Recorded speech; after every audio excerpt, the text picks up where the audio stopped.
Guys, ito na yung chicken nating bihag ng ating manok na talisay. Yan, sasangkot siya na natin, igigisa na natin ito. Yan.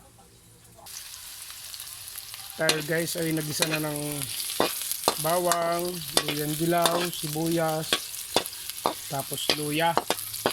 Yan. Sangkot siya na natin. Sunod natin gigisa yung karning manok na bihag. Ayan. Ito guys, ilagay na natin yung manok. Ayan. Yung bihag na napalambot na natin kanina. Ayan. Ano lang, mikos-mikos lang to guys. Ayan. Mikos-mikos. Malambot na po yan guys. Ayan. Mikos-mikos lang natin at titimplahan natin ng malinamnam.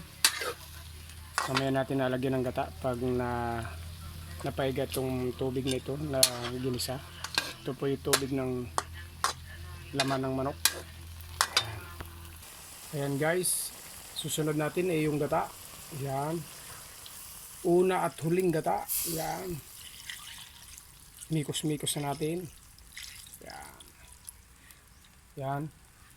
Nanilaw-nilaw na po gawa ng luyan dilaw. Haluin natin yan mamaya-maya. Guys, dito po na natin niluto sa dirty kitchen. Ito po yung gamit natin, yung wood na kahoy. Kung sa English, wood. Yan, mikos-mikos lang natin. Nasamahan po natin ng pampalasa yung ating lemon juice. Ito na guys, yung lemon calamansi. Yung talagang sinama na natin po ang buto para vitamins sa ating mga kidney. Yung buto po ay may ano rin po sa ating mga kidney. Ayan guys, at kumukulo na. Halu-haluin natin, mikos-mikos lang. Yan. Kaya po magluto ang probinsyanong kalbo. Hindi natin po ito niluto sa gasol at matagal po maluto ang manok pag bihag. Yan po ay manok na panabong. Yan, bihag ng ating manok. Kailangan po bantayan natin at mikos-mikos lang po ng ganyan. At hintayin pong kumulo. 30 minutes. Ready to eat na po yan guys. Wait lang po. Ayan. Ayan guys, tuyo naman. Lalagyan natin ng tuyo para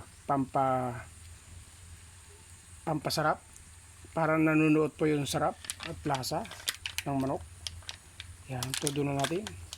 Yan po ang ating pinakaasin. Ang tuyo. Yung tuyo silvestroan. Ayan. Sasamahan natin ng Ajinomoto. Ito po yung tinatawag na sa yung Tagalugan ay bitchin. Yan. Mikos-mikos lang guys. Halo natin guys para hindi magkurta ang gata. Yan.